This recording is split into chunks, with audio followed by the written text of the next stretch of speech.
자, 앉으시겠습니다. 자, 하나님의 말씀은 우리가 신앙생활 하는데 가장 중요한 근본이고 기초입니다.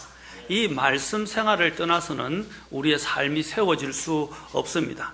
아까도 우리가 디모데후서를 읽어보았지만 바로 이 디모데후서에서 사도 바울이 강조하고 있는 건 무엇입니까? 마지막 날들에 악한 자들이, 마지막 날들에 사람들이 어떻게 변질된다 그랬어요? 짐승처럼 변해가고, 그렇죠? 마귀처럼 변해가고, 또 속이고, 악한 자들 속이고 속는 이러한 세상 가운데, 또 유혹받고 또 죄 가운데 빠져가는 이 세상에서 우리가 살아남을 수 있는 방법은 뭐냐? 바로 이 성경 기록이라는 것입니다. 이 성경 기록의 첫 번째는 무엇입니까? 우리에게 바로 생명의 말씀인 예수 그리스도를 만나게 되고 구원에 이르도록 도와준다는 사실입니다. 이제 우리가 구원받았다고 거기서 끝이 아니다고 말씀드렸습니다. 이제 구원은 모든 것의 시작입니다. 출발입니다. 구원은 이제 갓난아기로 갓 태어난 것입니다. 만약에 갓난아기로 갓 태어나서 아이가 이제 또한 양육을 받지 못하고 또 적절한 음식을 공급받지 못한다면 바로 죽게 됩니다. 그래서 어떻게 됩니까? 이제 말씀이라는 하나님의 이 양식, 이 음식을 먹고 섭취해야 자랄 수 있습니다. 음식을 골고루 먹어야 돼요. 자, 우리가 보면 어린아이 때가 좋아하는 방법이 뭡니까? 어린아이 때 하는 방법이 뭐죠? 편식을 하는 거예요, 편식. 편식은 뭐냐? 아이들에게 기본적인 필수 영양 요소가 되는 우리 음식을 먹여야 됩니다. 이유식이, 그렇죠? 그렇죠? 이제 젖은 완전한 음식입니다. 그렇죠? 꿀도 완전 음식입니다. 이 젖을 먹지만 이제 젖이 떨어지게 되면 이제 이 세상에서 힘을 얻고 자라기 위해서는 이유식을 하게 되는데 이유식은 필수 영양 요소를 줍니다. 이제 이유식이 끝나면서 아이들이 자라면서는 어떻게 돼요? 이제 음식을 골고루 섭취를 하는 방법을 배워야 돼요. 편식을 하면 안 돼요. 그런데 아이들이 단맛을 보게 되고 자기가 좋아하는 이런 과자에만 익숙해지게 되면 바로 그것에 자꾸 매몰되어서 이제 임박히게 되어서 다른 음식을 섭취하지 못하게 되면 영양 불균형이 오게 됩니다. 마찬가지로 우리가 하나님의 말씀도 마찬가지예요. 처음에 우리가 구원을 받을 때 이 하나님의 말씀을 통해서 구원받았는데 이 말씀을 가지고 이제 계속해서 말씀을 보는데 내가 보고 싶은 말씀만 보고 내가 듣고 싶은 말씀만 듣고 내가 또 나에게 마음에 와닿는 말씀만 붙잡는다면 이제 그것은 좋은 일이지만 하나님의 말씀은 좋지만 영적인 불균형을 갖게 된다는 거예요. 하나님의 말씀은 위로의 말씀만 있는 게 아니에요. 하나님의 말씀은 소망의 말씀만 있는 게 아니에요. 하나님의 말씀에서는 또 우리의 삶을 돌아볼 수 있는 또한 하나님의 이 영적 기준들을 제시하고 있고 그 영적 기준을 야고보에서는 야고보가 그걸 거울이라고 말합니다. 거울을 보는 목적이 뭐죠? 내 외모가 흐트러지지 않았는지 또 어떤 이물질이나 다른 것들이 묻지 않았는지 때가 묻지 않았는지 그렇죠? 또 이렇게 잘 단장이 됐는지 자기 자신을 돌아보는 거예요. 바로 이 하나님의 말씀은 거울과 같아서 우리가 하나님의 말씀을 통해서 경고를 받아야 되고 또 우리 삶에 이것을 적용해야 됩니다. 내가 좋게 느끼든 안 느끼든 하나님께서 우리에게 말씀하시는 것을 기꺼이 내가 듣고 배우고자 하는 그런 열망이 있어야 됩니다. 베드로전서 2장에서 뭐라고 그랬어요? 영적 갓난아기로서 영적인 하나님의 말씀을 뭐라고 그랬어요? 사모하라. 너희가 그것으로 자라게 하기 위해서라고 했어요. 우리가 성장하기 위해서는 순수한 하나님의 말씀의 젖을 계속해서 우리가 편식을 하지 않고 있는 말씀 그대로 읽어야 돼요. 특히 설교자들에게 가장 큰 유혹 중에 하나가 뭐냐면 설교자들로 말씀을 보면서 자기를 비춰보는데 설교자들이 두 가지 유혹이 있어요. 하나는 뭐냐면 나에게 찔림이 되고 또 설교자에게 부담이 되는 것들을 넘어가려고 그래요. 또 하나는 뭐냐면 설교자들이 사람들이 좋아하는 것만 주려고 그래요. 우리 아이들을 달래고 하는데 아이들이 원하는 것만 음식을 줄 수 있습니까? 아닙니다. 때로는 안 돼. 이것도 먹어야 돼. 하고 밥상머리 교육을 해야 돼요. 그렇죠? 음식과 관련해서 모든 전반에 관련해서 밥상머리 교육이 필요한 것입니다. 오늘날에는 시간들이 없어서 밥상머리 교육이 없어요. 밥상에서의 교육이 너무 부재하고 사라지고 있어요. 그게 가정의 해체의 가장 큰 원인입니다. 마찬가지입니다. 우리가 하나님의 말씀을 내가 원하는 것만 먹을 수 없어요. 그 목회자가 하나님이 사람들이 회중들이 원하는 것만 말씀을 줄 수가 없어요. 성경에 있는 것들을 선포하는 것이 목회자의 책무입니다. 그것이 좋게 들리든 좋게 들리지 않든 그 말씀을 선포해야 돼요. 그리고 받는 자들도 내가 원하는 것만 들으려고 나에게 쓴소리와 나에게 좋지 않은 말씀에 대해서 들으려고 하지 않는다는 것입니다. 사도 바울이 오늘 이 말씀을 하면서 하나님의 말씀이 주는 유익에 대해서 여기서 이야기를 하고 있습니다. 그러면서 4장에서 뭘 이야기하고 있습니까? 아까 처음에 하나님의 모든 성경 기록은 하나님의 영감으로 주신 것으로서 교리와 책망과 바로잡음과 의로 교육하기에 유익하다 그랬어요. 의로 교육하기 전에 두 가지가 안 좋은 부분이 있어요. 뭡니까? 책망과 바로잡음이라고 말하고 있어요. 그 책망과 바로잡음을 사람은 싫어합니다. 마지막 날들의 가장 특징은 뭡니까? 사람들이 하나님의 말씀이 있는 그대로 선포되는 것을 싫어한다는 거죠. 그래서 바로 디모데후서의 4장에서 바로 이 부분에 대해서 사도 바울이 역설하면서 강조하면서 이야기를 하고 있어요. 자, 디모데후서 4장으로 가서 봅시다. 어떤 일이 일어납니까? 사도 바울이 강력하게 이야기합니다. 그러므로 내가 하나님의 앞과 주 예수 그리스도 앞에서 곧 친히 나타나실 때에 자신의 왕국에서 산자와 죽은 자를 뭐라고 그랬어요? 심판하실 분이라고 그랬어요. 산자와 죽은 자를 심판하실 분 앞에서 내게 명한다 그랬어요. 아주 엄중하게 말하고 있는 거예요. 심판자 하나님, 바로 심판자 하나님 앞에서 너희들에게 명한다 그랬어요. 뭘 명합니까? 자, 특히 디모데에게 지금 명하고 있어요. 목회자, 에베소 교회를 담임하고 있던 그 디모데에게 지금 이렇게 엄중하게 명하고 있어요. 자, 디모데는 이때 이 교회 목회를 하는데 좀 젊었어요. 젊다 보니까 이 연약함이 많이 있었고 또 젊음의 연소함 때문에 사람들이 업신여기는 사람들이 있었어요. 목회자가 젊다고 업신여기면 안 되겠죠. 그런데 업신여기는 것이 있기 때문에 그래서 사도 바울이 디모데에게 너의 젊음을 아무도 멸시하거나 업신여기지 하지 말게 하라라고 이야기를 합니다. 당부를 합니다. 자, 그러려면 그가 어떻게 되냐면 말씀 안에서 그의 진보된 삶과 또 영적인 권위를 가져 있어야 된다는 거죠. 그 권위를 가져야 되는데 그것에 대해서 4장 2절에서 이야기를 합니다. 4장 2절에 보십시오. 말씀을 선포하라. 때에 맞든지 맞지 아니하든지. 사람들이 듣든지 듣지 않든지 상관없이, 그렇죠? 사람들의 기호에 맞춰서 말씀을 선포하는 게 아니에요. 그런데 오늘날 교회의 가장 큰 타락의 원인은 뭡니까? 회중들이 듣기 좋은 소리만 한다는 거죠. 절대로 설교자는 그런 유혹에 빠지면 안 됩니다. 사람들을 더 많이 교회에 놔두기 위해서 아까 여기에 선교사님이 우리가 편지를 읽었죠? 그 성도에게 필요한 것들을 이야기하는데 그 성도들은 불편함을 느꼈어요. 불편함을 계속 느끼는데 안 들으려고 하니까 이제 자꾸 모임을 소홀하게 되고 결국은 모임을 떠나게 됐어요. 교회를 떠나게 됐다고. 아픈 일이죠. 그러나 그것은 목회자에게 아픈 일이지만 그러나 목회자의 책임은 아니에요. 목회자가 해야 할 일은 뭡니까? 하나님의 말씀을 있는 그대로 선포하는 것입니다. 때에 맞든지 맞지 아니하든지 하나님의 말씀을 선포하는, 여기 보면 preach라고 돼요. preach. 하나님의 말씀을 선포하란 말이에요. 예? 선포에는 타협이 없어요. 자, 시기에 상관없이 말씀을 선포하되 어떻게 긴급히 하라 이 말이에요. 아주 긴급히 하라라고 말하고 있어요. 그 다음에 말합니다. 모든 오래 참음. 말씀을 전하는 데는 오래 참음이 필요해요. 그 다음에 뭘 가요? 오래 참음과 교리의 말씀입니다.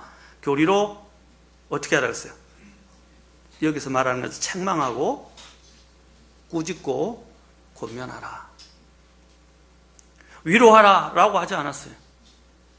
소망을 주라라고 말하지 않았어요. 지금 이런 마지막 때에 일어날 이러한 마지막 때에 가장 필요한 것이 뭐냐면 하나님의 말씀. 왜냐면 왜 이 하나님의 말씀을 이런 오래 참음과 교리로 책망하고 꾸짖고 권면하라고 하면 우리 이 육신이라는 것이요. 가만 놔두면요. 게을러지고 편안해지고 안주합니다. 이 육신은요. 아주 고질적인 거예요. 태어날 때부터 아주 고질적인 문제를 가지고 있어요. 바로 잡아주지 않으면, 책망하지 않으면 어떻게 됩니까? 나무도 우리가 버팀목을 세워주죠. 바로 잡기 위해서. 가지또 우리도 집에도 보면 지 마음대로 잘해. 그걸 가지치기를 하죠. 가지치기뿐 아니라 이게 곱게 잘했는데 지가 원하는 대로 편향대로 막 편향해서 막 굽어지기 시작해. 그래서 뭘 됩니까? 지목을 그죠? 딱 대서 그것이 바로 쭉 자라도록 만들어준다네. 그래 가꾼다니. 보기에 좋게 가꾼다네. 하나님도 마찬가지예요. 이 우리 육신들은 이 악에 대해서, 죄에 대해서 편향되어 있어요. 태어날 때부터 편향되어 있다고요. 성악설이냐 성선설이냐 해야 하는데 성경은 성악설을 가르쳐요. 태어날 때부터 그들은 죄의 악에 대하여 편향되어 있다는 것이에요. 그걸 바로잡으려면 아픔이 필요해요. 바로잡아주는 게 필요해요. 바로잡아줘야 돼요. 버팀목이 필요해요. 우리는 하나님의 말씀이 필요하다는 것입니다. 그래서 그 말씀을 가지고 어떻게 합니까? 책망하고 꾸짖고 권면하라. 왜? 3절에 보십시오. 때가 이르르니 그들이 건전한 교리를 견디지 못하며 기가 가려워 자기 욕심대로 자기를 위해 선생들을 쌓아두고. 이 말은 뭡니까? 내 길을 즐겁게 해주는, 내 마음에 드는 설교와 목회자나 이런 사람들을 찾아간다는 거죠. 자, 이런 현상이 두드러져서 나중에 사람들이 교회를 떠나게 되고요, 다른 비진리를 찾아가고 이단들에 빠지게 되는 거예요. 그래서 이 교리를 여기서는 뭐라고 그랬어요? 건전한 교리라고 그랬어요. 건전한 교리. 참, 이 아이들 양육해보면 아픔이 뭐냐면, 이상에 하지 말라는 것에 대해서는 아이들이 더 호기심을 갖고 열심히 합니다. 근데 하라는 거는 안 해요. 청개구리 본성이 아이들에게 담겨 있어요. 희한하죠? 하지 말라고는 꼭 해보려고 그래요. 여기 성경에서 건전한 교리를 선포하는 이유가 그겁니다. 건전하다는 말은 뭡니까? 사람을 바로 잡아줍니다. 건전하는 것은 사람들을 바로 균형 있게 건강하게 또 올바르게 만들어주는 것이에요. 하나님의 건전한 교리가 들어가면 사람들은 건전해지게 돼 있어요. 균형을 이룬다 이 말입니다. 균형 잡힌 삶으로 나아가게 된다는 거예요. 내가 바로 잡아지려면 하나님 말씀으로 들어가야 돼요. 그런데 사람들이 하나님 말씀이 불편하다고 느끼기 시작합니다. 그래서 아까도 얘기했지만 자기가 원하는 말씀만 찾아가면 나중에 결국에는 그것이 독이 됩니다. 그래서 자기가 원하는 말씀, 욕심대로 자기를 위해 선생들을 쌓아두고 진리로부터 길을 돌이켜 꾸며낸 이야기들로 돌아서리라. 이게 마지막 때의 현상이에요. 그런데 사도 바울이 이제 디모데에게 뭐라고 말하고 5절에 가보십시오. 그러나 너는 모든 일에서 깨어있고 고난을 견디며. 여러분, 이 말씀을 전하는데 말씀에 대해서 대항하는 사람들은 굉장히 악하게 나옵니다. 그리고 말씀 선포하는 자들을 대적하고요, 힘들게 합니다. 이것은 굉장히 어려운 일이고 힘든 일입니다. 말씀 선포하는 일. 그래서 뭐라 했어요? 계속 오래 참음 앞에 나왔잖아요. 오래 참음으로. 그 다음에 뭐라 했어요? 모든 일에서 깨어있고 고난을 견디라 그랬어요. 이 말씀을 선포하는 일은 쉬운 일이 아니에요. 여러분, 아이들을 양육해 보십시오. 아이들 키우는 게 얼마나 힘듭니까? 그렇죠? 정말 아이들 키우는 건 오래 참음이 필요하고, 아이들과 이렇게 부딪혀서 전쟁을 치르는 일들이 쉬운 일이 아니에요. 그래도 어떻게 부모가 해야 할 일은 아닌 건 아니라고 그러고 올바른 것을 가르쳐야 될 필요가 있잖아요. 그게 바른 양육 아닙니까? 그리고 때로는 매를 들기도 합니다. 매를 드는 것이 정말 쉬운 일이 아니에요. 마음이 아파요. 저도 아이를 매질하게 될 때는 너무 마음이 아파요. 그러나 어떻게 해요? 그 아이의 바른 양육을 위해서 매질을 할 수밖에 없는 것입니다. 말씀을 선포하는 것도 마찬가지입니다. 목양을 하는 것도 마찬가지입니다. 말씀을 선포하는 것은 정말 이 말씀으로 인해서 많은 여러 가지 오해와 많은 여러 가지 어려움을 겪게 됩니다. 그럼에도 불구하고 어떻게 했어요? 너는 복음 전도자의 일을 행하고 사역을 온전히 입증하라 라고 사도 바울이 이야기하고 있습니다. 하나님의 말씀은 단지 교리만 주는 것이 아니라 구원만 주는 것이 아니라 그 말씀을 통해서 교리와 함께 뭡니까? 책망하고 또 바로잡아주고 또 모든 하나님이 주시는 의로 교육합니다. 아까 의안은 아까 이야기했던 하나님의 이런 용서, 사랑, 긍휼, 우리가 원하는 그런 또 소망, 위로, 이 모든 것들이 다 담겨져 있다는 것입니다. 자, 하나님의 말씀은 우리에게 구원에만 필요한 것이 아니라 하나님의 말씀은 더 나아가서 우리의 성장을 위해서 필요하다라고 지난 시간에 말씀을 드렸습니다. 성장해야 합니다. 이제 더 나아가서 이제 우리에게 필요한 것은 무엇입니까? 이제는 변화를 위해서, 삶의 변화를 위해서 이 말씀이 필요하다는 사실입니다. 우리는 체질적으로 아까 태어날 때부터 죄에 편향되어 있고 죄를 가지고 태어납니다. 그렇죠? 죄 가운데서 태어납니다. 이 죄에 대한 문제와 몇 발을 바로 잡아주시는 강력한 힘은 내게 없습니다. 죄를 이길 수 있는 힘은 내게 없어요. 오직 하나님에게서만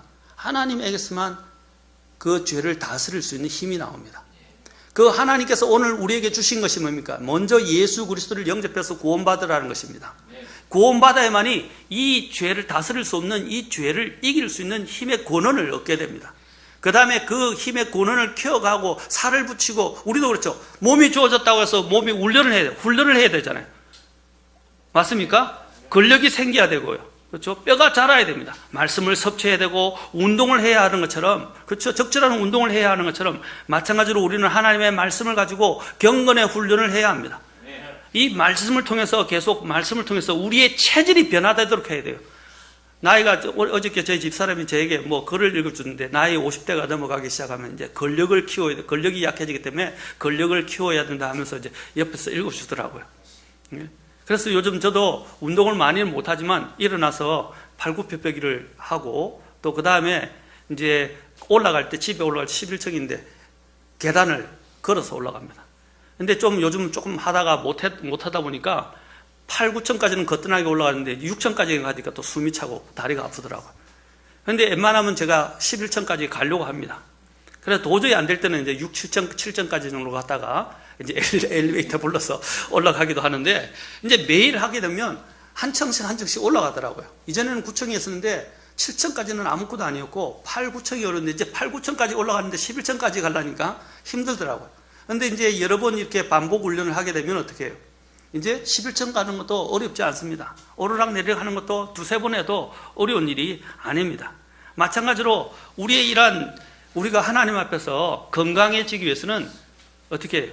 근력을 키워야 되죠. 그래 모든 병의 근원이 이 근력이 약해지기 때문에 허리도 아파지고 몸이 약해지기 시작하는 겁니다. 근력을 키워야 돼요. 그건 운동을 통해서 되는 거예요. 훈련을 통해서 되는 거예요.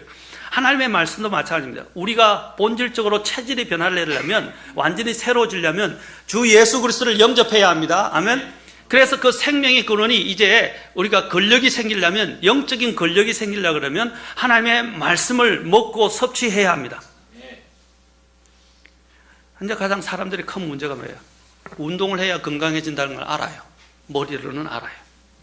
근데 운동은 안 해요. 하려면 힘들고 핑계대고 싫어요. 몸이 거부해요. 몸에 운동이 배어진 사람들은 운동을 해요. 그러나 몸에 배어지지 않은 사람은 어떻게 해요? 운동하기가 그렇게 힘들어요. 머리로는 압니다. 이걸 해야 건강해진다는 걸 알아요. 그런데 안 해요.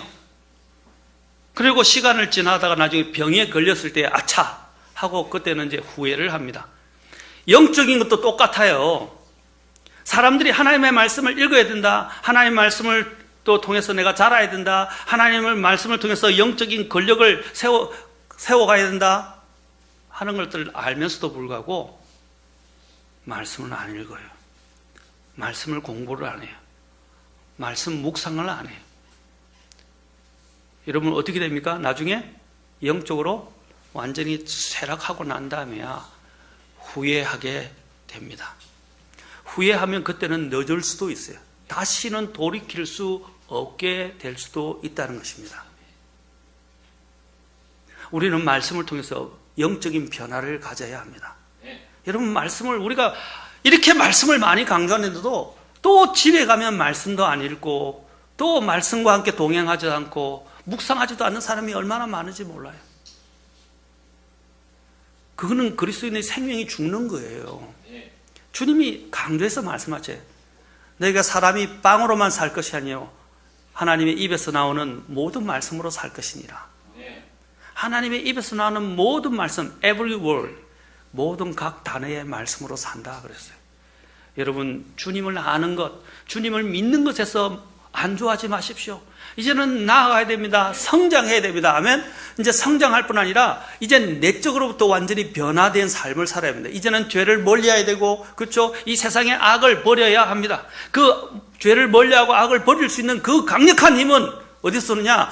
권력이 완성될 때, 영적 권력이 완성될 때 일어나는데, 그 권력은 바로 하나님의 말씀을 통해서 온다는 것입니다. 하나님의 말씀은 우리의 근본적인 생각 자체부터 완전히 변하게 해줍니다. 생각의 영을 새롭게 해준다는 거예요.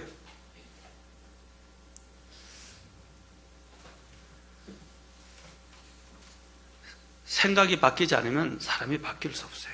그 생각을 필터링 해주고, 생각을 치료해주고, 그 생각을 바로잡아주고, 생각을 건전하게 만들어주는 것이 무엇입니까?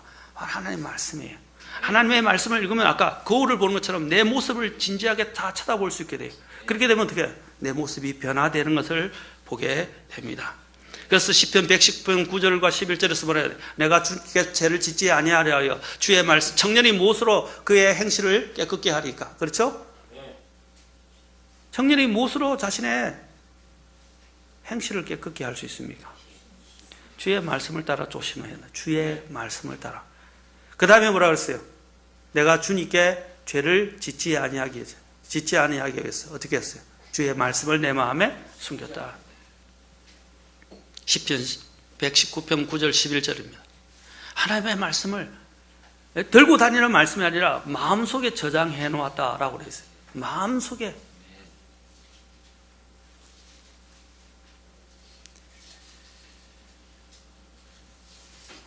우리는 하나님의 이 경건을 진리에 따라 인정해야 합니다.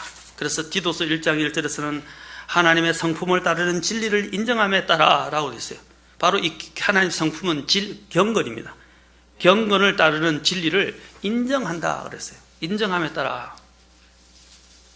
사도 바울이 바로 이 진리를, 경건의 말씀을 따르는 진리를 인정함에 따라서 영원한 생명의 소망 안에서 사도가 되었다고 말하고 있습니다.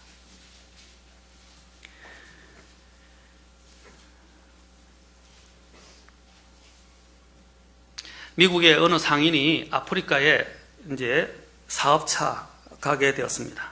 한 마을에 들렸는데 그 마을의 추장이 야자수 밑에서 성경을 읽고 있었습니다. 그래서 미국 사람은 그 추장에게 다가가서 이 책은 과학이 발달되지 않은 시대에나 보던 것이지 요즘 같은 시대에는 볼 필요가 없습니다. 이 책은 성경을 이야기하죠. 그래서 이 시대는 보던 것이지 요즘 같은 시대에는 볼 필요가 없습니다 라고 말을 건넸다고 합니다. 그러자 이 말을 들었던 추장이 그 상인을, 사업하는 사람을 쳐다보면서 성경이 내 마음에 들어오지 않았다면 당신은 벌써 내 뱃속에 있었을 거예요 라고 이야기했다고 합니다. 세상은 변해도, 또 계속해서 세상은 변해도 하나님의 말씀이 지닌 생명과 진리는 변하지 않소.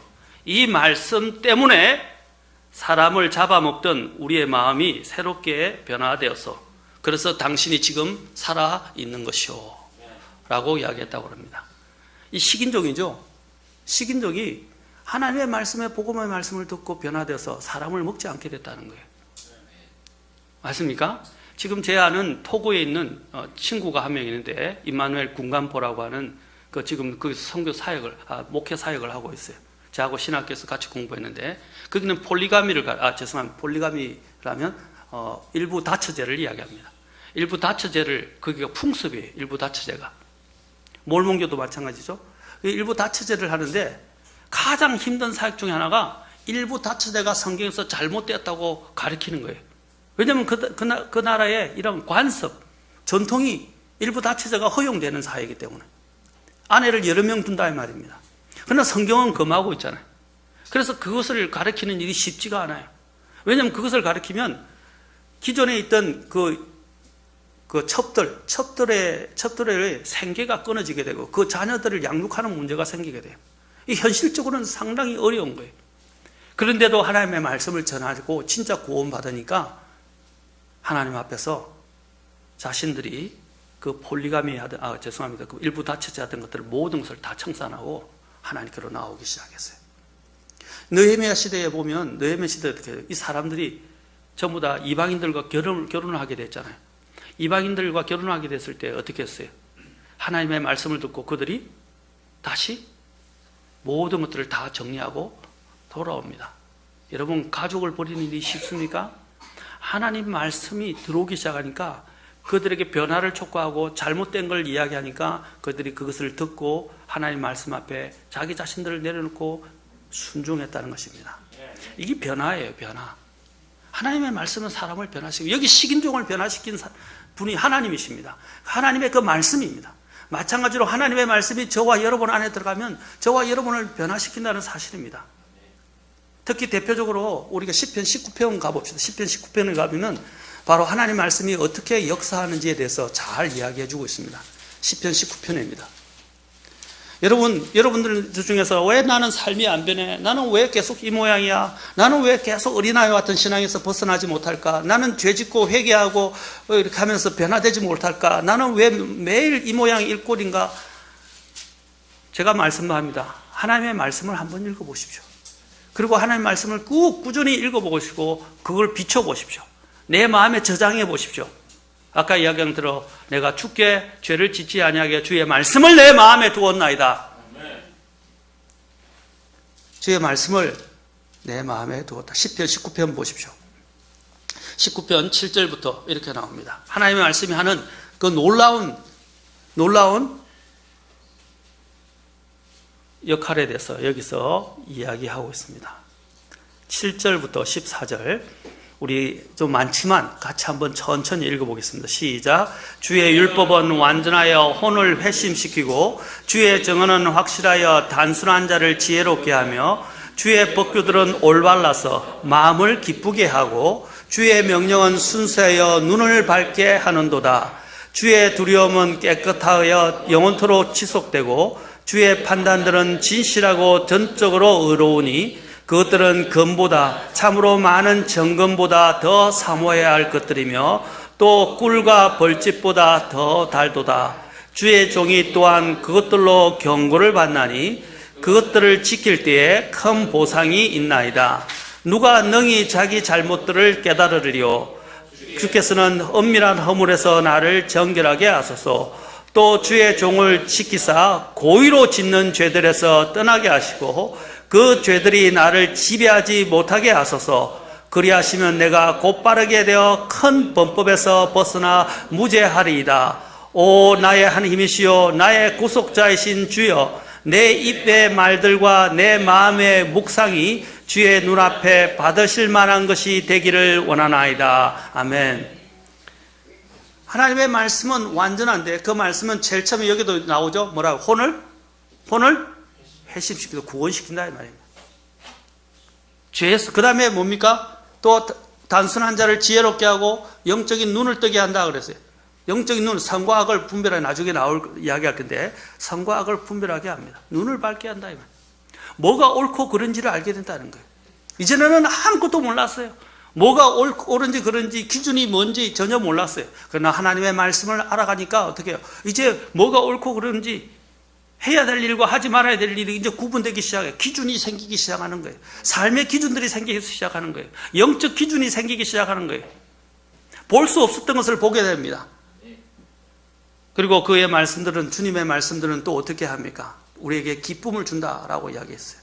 기쁨을 가져다 주는 마음을 올바라서, 여러분 올바른 것들이 어떤 때는 상처를 주는 것 같지만 상처를 주는 것 같지만 상처가 아니에요. 그 상처는 뭡니까? 안에 있는 고롱과 안에 있는 불순물들을 제거해내고 그것을 아물게 하여 건강하게 만들어주는 거예요. 거기서 오는 기쁨이에요. 여러분 내 안에 상처가 생긴데 골마가 터지고 있어요. 그런데 그것을 째야 돼요. 수술을 해야 돼요. 자, 수술해서 그것을 다 제거해냈어요. 제거한 데는 아프죠. 그러나 그거 하고 나면 어떻게 해요? 몸이 건강해지면 내 마음이 기뻐집니다. 맞습니까? 온전히 나았잖아요. 아팠다가 나았잖아요. 마찬가지 하나님의 말씀이 하는 건 그 안에 들어가서 사람들을 어떻게 해요? 변화시키고 그 모든 것들을 치유하여 사람들 하여금 이제 그 건강한 상태에서 기쁨을 가지게 만들어 줍니다. 또 더 나아가서 하나님의 말씀은 11절에 또 뭘 말하고 있어요? 주의 종이 그것들로 경고를 받는다 그랬어요. 죄가 무엇인지. 자, 12절에 나와요. 누가 자기 잘못들을 능히 깨달으리요. 능히 자기 잘못들을 깨달으리요. 죄를 깨닫게 해준다 이 말입니다. 그리고 경고를 받게 한다는 것입니다. 삶에. 여러분, 죄를 깨닫게 할 수 있는 것은 하나님의 말씀밖에 없어요. 이 세상의 사람들이 우리의 기준이 될 수 있어요. 이 세상의 법과 제도가 우리의 기준이 될 수 없어요. 하나님의 말씀이 우리의 영혼의 기준이 되는 겁니다. 우리의 영혼의 은밀한 것들까지도 다 거울을 쳐다보면서 우리가 외모를 고치듯이 우리의 내면을 들여다보게 하는 영적인 거울이라는 겁니다. 영적인 거울. 그래서 우리는 어떻게 해요? 자, 13절을 보시죠. 우리의 또 고질적인 문제가 뭐예요? 주의 종을 지키사 고의로 짓는 죄들, 특히 습관적인 죄들, 해결하지 못하는 고의로 짓는 죄들에서 떠나게 한다. 어떤 분의 글에 나오죠. 로버트 사전 목사님이 적었던 그 책에 ABC, 그리스도인의 성장의 ABC라는 책에 보면 뭐라고 했어요? 성경을 가까이 하면 죄를 멀리하게 되고, 성경을 멀리하게 되면 제가 죄와 가까워지게 된다고 그랬어요. 죄를 멀리할 수 있는 것은 성경을 가까이 하는 거예요. 성경을 몸에 가까이 되는 게 아니라 마음속에 두는 거예요. 아멘? 마음에 저장해 둬야 됩니다. 그러니까 성경을 읽어야 되죠. 당연히. 그리고 성경 말씀의 말씀을 들어야 되는 거예요. 교회 와서 말씀을 안 듣고 잘 산다고 하는 사람들 저는 이해가 안 갑니다. 얼마나 혼자 잘 사는지 모르겠어요. 이스라엘 백성들에게 가장 강조하기 뭐라 그래요? 쉐마, 하나님의 말씀을 들으라 라는 것이었어요. 말씀을 들어야 돼요. 믿음은 들으면서 나오며 들으면 하나님의 말씀에서 나느니라. 말씀을 들어야죠. 말씀을. 오늘 여러분들이 이 말씀을 들으려고 이 자리에 나온 줄 압니다. 아멘. 그리고 말씀을 듣지만 말고 이제 말씀을 읽으십시오. 그리고 그 말씀을 통해서 나의 내면을 거울을 보듯이 내면을 비춰보시고 내 안에 드러난 죄들을 회개하시고 고치십시오. 하나님의 말씀은 고칠 수 있도록 힘을 주실 것입니다. 주님 앞에 나오십시오. 14절에 오 나의 힘이시여 나의 구속자이신 주여 내 입의 말들과 내 마음의 묵상이 주의 눈앞에서 받으실 만한 것이 되기를 원하나이다. 내 삶이 바뀌는 거예요. 내 삶이 이제 바뀌는 거예요. 자, 아까 13절에서 내가 그리하시면 내가 곧바르게 되어 무죄하게 되리다. 그 다음에 14절에 뭐라 했어요? 마음의 묵상이 주의 눈앞에서 받으실 만한 것이 된다. 삶이 변화되는 거예요. 삶이. 하나님의 말씀을 가까이 두십시오. 아까도 그랬죠. 내 삶이 변화될 뿐 아니라 내가 건강해지고 건전해지고 아까 뭐라 했어요? 기쁨이 내게 들어오기 시작합니다. 하나님의 말씀은 우리에게 경고만 주는 게 아니에요. 하지 말라고 하는 데는 이유가 있어요. 그러나 그것을 받아들이게 되면 순종하게 되면 내 안에 기쁨이 생성이 됩니다. 그리고 하나님의 말씀을 더 가까이 되면 이제는 어떻게 해요? 뗄래야 뗄 수 없는 꿀과 같이 됩니다. 꿀처럼 된다는 거예요. 그렇죠. 그래서 아까 시편 기자가 뭐랬어요? 10절에서 많은 정금보다도 더 사모해야 할 것들이 돼요. 내 말씀 없이는 못 살아가는 거예요. 그 다음에 더 나갔어요. 꿀과 벌집보다 더 달콤하게 느끼는 거예요. 그렇죠? 이전에 우리 사람이 커피 없이는 못 산다 그러면서 믹스 커피를 그렇게 좋아했어요. 하루에 2-3잔씩. 그걸 먹어야 버티고 힘이 난다나요? 아줌마 커피 일명. 하루에 그걸 마시는 때가 제일 기쁘대. 그걸 마시면 마음이 막 힘이 생기기 시작하고요. 그렇죠? 졸리던 것도 달아나기 시작하고. 그래서 아줌마 커피를 하루에 2-3잔씩 먹다가 건강을 배렸어요. 이제 그 아줌마 커피는 건강에 좋지 못합니다. 그렇죠? 그래서 요즘은 이제 순수한 그냥 원두 커피로 바꾸었는데 이제 하나님의 말씀은요, 우리에게 해가 안 됩니다. 꿀은 해가 안 되죠. 어린아이 1세 이상은 꿀을 먹으면 꿀이 완전 식품으로 굉장히 좋아요. 꿀은 또 독성을 제거하는 성질도 있어요. 꿀 안에는 우리의 모든 필요한 성분들이 다 들어있어요. 바로 하나님 말씀은 이 꿀보다도 더 달고 우리에게 유익하다 그럽니다. 여러분 정말 꿀맛을 알아보십시오. 조금씩 먹어보십시오. 그 꿀맛이 얼마나 달콤한지. 요나단이 바로 이 꿀을 먹고 굶주렸다가 눈이 밝아졌다고 되지 않습니까? 살아나 막 소생하게 됐잖아요. 이 꿀 같은 음식은 없어요. 바로 하나님 말씀은 이 꿀보다도 더 달고 더 완전한 식품입니다. 해가 없어요. 자, 우리는 또한 변화를 위해서 하나님의 말씀이 필요해요. 여러분 정말 변화받기를 위해서 하나님의 말씀으로 들어가야 됩니다. 또한 우리가 삶의 인도를 받기 위해서 이제 하나님의 말씀을 필요로 합니다. 시편 119편 105절에서는 우리가 잘 아는 말씀이죠. 시편 119편은 하나님의 말씀에 관련된 것만 적어놓은 가장 긴 장입니다. 자, 하나님의 말씀의 장이라 불려집니다. 히브리어 알파벳 순서로 이제 여기서 기록되어 있습니다. 시편 119편 우리가 잘 아는 105절에서도 또 동일하게 이야기합니다.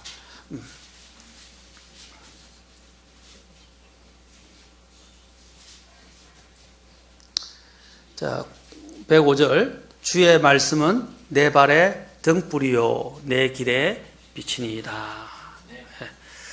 우리의 삶을 인도할 수 있는 유일한 완전한 길은 하나님의 말씀을 봄으로써 가능합니다. 여기서 이 불이라고 태양과 같은 불이라고 하지 않았어요. 등불이라고 그랬어요. 등불은 뭡니까? 우리 바로 발 앞만 비추는 거예요. 발 앞. 내가 가야 할 바로 근거리만 비추는 거예요. 왜 원거리를 비추지 않습니까? 물론 하나님의 말씀은 우리에게 마지막 궁극적인 비전을 줍니다. 내가 가야 될 목표에 갈 수 있는 방향을 잡아줍니다. 그러나 하나님 말씀을 해같이 완전하게 하지 않고 왜 등불이라고 말씀했냐면, 제가 말씀드려요. 우리가 이 세상을 걸어가는데 이 세상에 일어나는 모든 일들을 대낮같이 다 알게 되면요, 우리는 실족해서 무서워서 두려워서 주저앉아 버리게 되고 다리에 힘이 풀리게 되고 우리는 도망가게 돼요. 앞을 못 가요. 사람들이 무서우면 다리가 쥐가 생긴 것처럼 꼼짝달싹 안 하잖아요. 마비가 돼가지고. 그리고 발걸음이 안 옮겨진다라고 이야기해요. 무서운 상황에 처하게 되면. 마찬가지입니다. 우리가 대낮처럼 우리에게 일어날 모든 이 세상의 일들을 다 알게 되면요, 우리는 아마 실족하게 될 거예요. 미쳐버리게 되거나 아마 차라리 죽고 싶게 될지도 몰라요. 하나님께 이 모든 것을 가려놓으셨어요. 전에도 말씀드렸죠. 지구에서 일어나는 소리가 있는데 지구의 이 소리를 들으면 어떻게 해요? 사람들은 미쳐버립니다. 못 살아요. 개미가 기어가는 소리가 청청병력처럼 들리기 시작하고, 그렇죠? 또 엄청난 굉음 돌아가는 소리가 우리에게 돌리기 시작하면 어떻게 되겠어요? 사람은 못 살아요. 하나님이 딱 필요한 부분들을 제한시켜 놓으셨어요. 하나님이 얼마나 놀라우신지 몰라요. 마찬가지로 하나님의 말씀은 우리가 꼭 필요한 부분들만 우리에게 허락을 했다는 것입니다. 그래서 우리가 백주 대낮처럼 우리 인생 전부를 다 모르게 하고 한 걸음 한 걸음마다 어떻게 해요? 모든 every step, 모든 각 발걸음마다 주님을 의지하여 그 등불을, 그렇죠? 길을 삼아서 빛 삼아서 걸어가도록 만드셨다는 거예요. 그래서 우리는 매번마다 하나님의 말씀이 필요해요. 매 걸음마다 하나님의 말씀이 필요해요. 매 순간마다, 매 걸음마다, 매일매일마다 하나님의 말씀이 필요한 거예요. 그 말씀을 붙잡고 살아가야 돼요. 그런데 우리는 말씀을 얼마나 소홀히 여기고 있습니까? 말씀을 읽는 데서 그치면 안 돼요. 그 말씀을 나의 등불로 삼아야 됩니다. 그리고 매일 주님 제가 무엇을 하기를 원하십니까? 물어야 됩니다. 요즘 신앙생활들이 기복적으로 변했어요. 하나님의 말씀을 기복적인 형태로만 하나님의 말씀을 취합니다.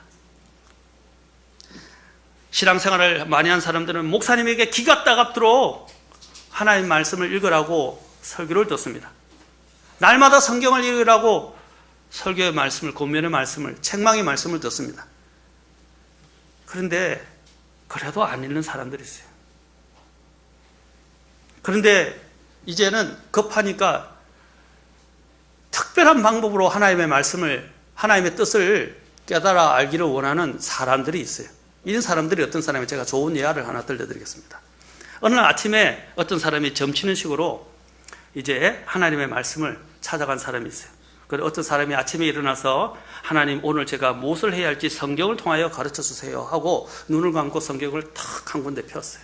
이렇게 대충 열어 젖힌 성경 구절이 이제 성령님께서 자기에게 허락해 주시는 하나님의 말씀이며 하나님의 하루의 뜻이라고 생각을 했던 것입니다. 그 사람은 그렇게 펼쳐진 성경의 구절을 들여다보았는데, 그런데 그날 펼쳐진 말씀을 보니까 유다가 스스로 목을 메어 죽었지라 라는 말씀이 나왔더라고요. 그래서 이 사람이 마음이 굉장히 황당했어요. 여기 목 매달아 죽으라는 소리냐? 그래서 다시 한번 더 하기로 마음을 먹고 성경을 다시 눈을 감고 탁 폈었어요. 그러자 역대하 23장 4절 말씀이 나왔어요. 너희도 이와 같이 행하라. 그래서 너무 황당한 거예요. 상황이 이쯤 되니까 이 사람이 오늘 정말 이거 큰일 나겠네. 하나님 다시 한 번만 더 말씀을 보겠습니다 하고 성경을 다시 폈어요. 그리고 눈 감고 성을 딱 폈는데 이제는 뭐냐면 내 눈이 보는 대로 쫓아 행하라. 이제 전도서 11장 9절 말씀이 나온 거예요. 그래서 숨이 막힐 지경이 되었다고 웃지 못할 이야기가 있었습니다. 많이 목사님들 속에서 많이 해자되는 이야기예요. 사람들이 이렇게 기복적으로 하나님 말씀을 요양적으로 마치 제비 뽑듯이 하나님 말씀을 뽑아간다는 거예요. 아까 그랬죠. 하나님 말씀은 급할 때 제비 뽑듯이 뽑는 것이 아니에요. 매번마다 하나님 말씀, 때가 되면 성령님께서 어떻게 하면 내 말씀을 저장해 놓으면 내가 어려울 때 제비 뽑듯이 말씀을 펼치지 않아도 내 마음속에서 성령님께서 말씀하셔서 그 성경 구절이 떠오르게 합니다. 그리고 그 성경 구절을 통해서 너가 이렇게 하면 안 된다, 너는 이렇게 해야 된다, 양심을 통해서 주님께서 말씀하시고 또 성령님께서 내 영을 통해서 말씀해 주시는 거예요. 하나님께서 아까 이런 기복적으로 말씀을 사용하라고 말씀을 주시지 않으셨습니다. 말씀을 차근히 읽고 매일 말씀을 통해서 내 삶이 주님의 말씀을 의지하여 걸어가라고, 그리고 뜻을 분별하라고, 그리고 삶을 변화시키라고 이 말씀을 주신 것입니다. 그러면 하나님의 말씀은 전혀 부작용이 없어요. 말씀이 부작용이 생기는 이유는 말씀을 잘못 사용하기 때문이에요. 말씀을 잘못 사용하는 그 말씀은 어떻게 해요? 우리를 수술하는 칼이 됩니다. 자, 그리고 징계하는 막대기가 됩니다. 여러분, 또한 하나님의 말씀은 이제 5번째로 선과 악을 분별하기 위해서 필요합니다. 베드로서 3장 17절에 보면 이제 이 선과 악, 오늘 여기까지만 하고 마무리하겠습니다. 베드로서 3장 17절입니다. 사도 베드로가 이야기하는 가운데서 이제 어떤 사람들이 성경을 잘못 왜곡하는 사람들이 있어요. 자, 3장 15절, 16절, 자, 16절입니다. 또 그의 모든 서신에서도 그는 누구를 이야기하냐면 사도 바울을 이야기해요. 사도 바울의 모든 서신에서도 지금 사도 베드로가 이야기하고 있는 겁니다. 베드로가 자신의 수신들에게 말하는데 사도 바울의 그 모든 서신에서도 이것들에 관해 그 안에서 말하였을 때 그 안에 깨닫기 어려운 것이 들어 있었으므로 배우지 못하여 불안정한 자들이 다른 성경 기록들과 같이 그것들을 왜곡하다가 스스로 파멸에 이르느니라. 그러므로 사랑하는 자들아, 너희가 이것들을 미리 알았은즉 그 사악한 자들의 오류에 이끌려 너희도 너희 자신의 굳건함에서 떨어지지 아니하도록 주의하라. 바로 오류에 빠질 수 있다는 것입니다. 그리고 성경을 잘못 왜곡할 수 있다는 것이에요. 이 성경을 제대로, 아까 하나님의 말씀은 건전하다고 했어요. 여러분 성경에 보면 신약에서 교리란 말씀, 특히 디모데 전후서, 디도서에 이제 걸쳐서 교리란 말씀이 15번인가 16번 정도 나와요. 거기서 계속해서 또 5번 정도가 건전하다라는 말이 나옵니다. 건전하다. 하나님의 말씀은 건전해요. 그래서 그 교리의 말씀을 또 복수로 안 내있고 하나님의 말씀의 교리는 단수로 되어 있어요. 자, 그 말은 뭐냐면 하나님의 말씀은 한 가지밖에 없어요. 하나님의 말씀은 오류로부터 우리를 벗어나게 만듭니다. 또한 사악함에서 벗어나게 만듭니다. 마지막 날들에 디모데전서 4장 1절에 보면 마지막 날들에 어떤 일이 일어난다고, 사람들이 믿음에서 떠나 유혹하는 영들과 마귀들의 교리들의 주의를 기해. 마귀들은 여러 교리들을 갖고 있어요. 그 교리들에서 벗어날 수 있는 가장 지름길은 무엇이냐? 바로 하나님의 말씀을 터득하는 것입니다. 하나님의 말씀을 제대로 아는 것입니다. 그래서 이 일들을 하도록 하기 위해서 먼저 사람들을 가르치기 위해서는 목회자인 디모데가 해야 할 일은 뭐냐면 먼저 자기 자신이 하나님 말씀 앞에서 능숙해야 되고 하나님 성령님의 인도하심을 통해서 말씀을 제대로 깨달아 알아야 하는 것이었습니다. 그래서 디모데전서 4장 13절에 보면 4장 1절 가서 잠깐 봅시다. 이제 끝마친 디모데전서 4장 1절에 보면 마지막 날들에 어떤 일들이 일어납니까? 자, 1절 2절에 이제 성령님께서 분명히 말씀하시기를 마지막 때에 어떤 사람들이 믿음에서 떠나 유혹하는 영들과 마귀들의 교리들의 주의를 기울이리라 하시는데 이들은 윗손으로 거짓말을 하며 자기 양심을 뜨거운 인두로 지진 자들이라 그랬어요. 자, 어떻게 양심까지 인두로 지질 정도로 마비되어 버리는 거죠. 화인 맞아서 마비되어 버립니다. 자, 이런 일들을 하기 위해서 디모데는 예수님의 선한 사역자가 될 필요가 있어요. 선한 사역자가 되기 위해서 가장 중요한 것이 무엇이냐? 자, 13절에 나옵니다. 13절에 뭐라 그랬어요? 내가 갈 때까지 읽는 것과 권면하는 것과 교리의 주의를 기울이라. 읽는 것, 권면하는 것, 또 교리의 주의를 기울이라. 내 속에 있는 선물, 곧 장로에서 안수할 때 대언으로 내게 주신 그 선물을 소홀히 여기지 말라. 이것들을 어떻게 해요? 성경을 묵상하고 전적으로 그것들에 몰두하여 내가 유익을 얻은 것이 모든 사람에게 나타나게 하라. 내가 성경의 유익을 어디서 얻었어요? 내가 변화된 것을 어디서 알 수 있어요? 내가 진보된 것을 어디서, 무엇을 통해서 알 수 있어요? 하나님 말씀을 통해서 알 수 있다는 거예요. 그래서 내가 유익을 얻은 것이 뭘 통해서? 말씀을 통해서 유익을 얻은 것이 모든 사람에게 나타나게 하라. 그리고 16절 다시 말하면 내 자신과 교리에 다시 주의를 기울여. 계속 말씀을 강조하고 있어요. 말씀을 읽는 것, 그리고 말씀에 주의를 기울이는 것. 그것들 가운데 또 뭐라고 그랬어요? 거하라. 이거는 계속적으로 이런 삶을 살아가는 거예요. 그래야 내가 이것들을 행함으로 내 자신과 내 말들을 듣는 자들을 구원하리라. 전에 말씀드렸죠. 구원이라는 것은 삼중성이 있다고 그랬어요.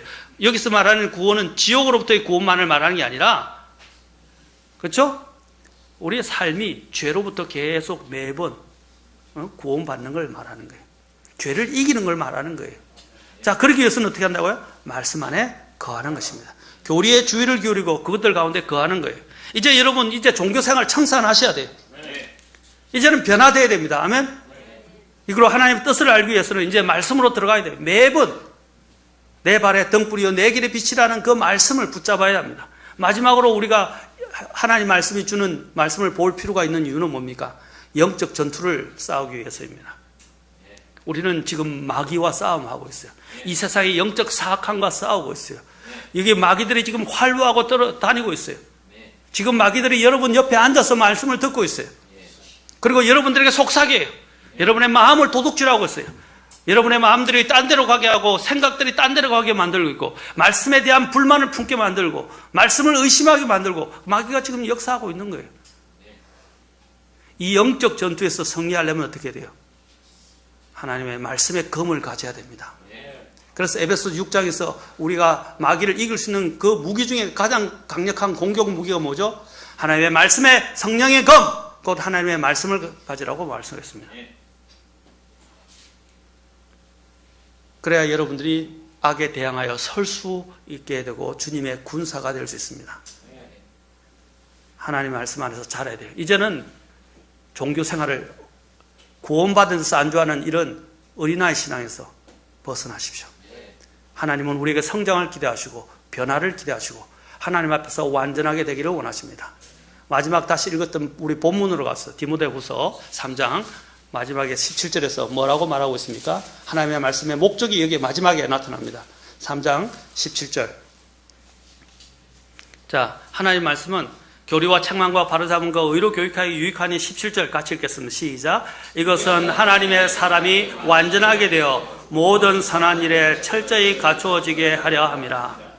사람이 완전하게 되어 하나님의 선한 일에 갖추어지는 사람으로 변화될 수 있다. 오늘 하나님은 여러분들이 변화받기를 원하고 이런 사람으로 구비되어 하나님의 일을 하는 선한 일을 하는 하나님의 합당한 사람이 되기를 주님은 기다리고 계십니다. 오늘 결정하십시오. 주님, 이제는 종교 생활이 아니라 진짜 하나님 말씀과 동행하는, 말씀을 읽고 묵상하고 내 마음에 저장하고 그 말씀에 순종하면서 말씀과 동행하는, 그 말씀을 붙잡고 하나님의 뜻을 구하고 또 하나님 안에서 변화돼서 하나님 앞에 구비되어진 선한 일꾼이자 영적인 군사가 될 수 있도록 도와주십시오. 이제는 자라야 됩니다. 네. 이제는 변화되어야 돼요. 더 이상 이렇게 살지 않기를 원한다면 이제 하나님 말씀을 붙드십시오. 기도하시겠습니다. 다 같이 일어서시겠습니다.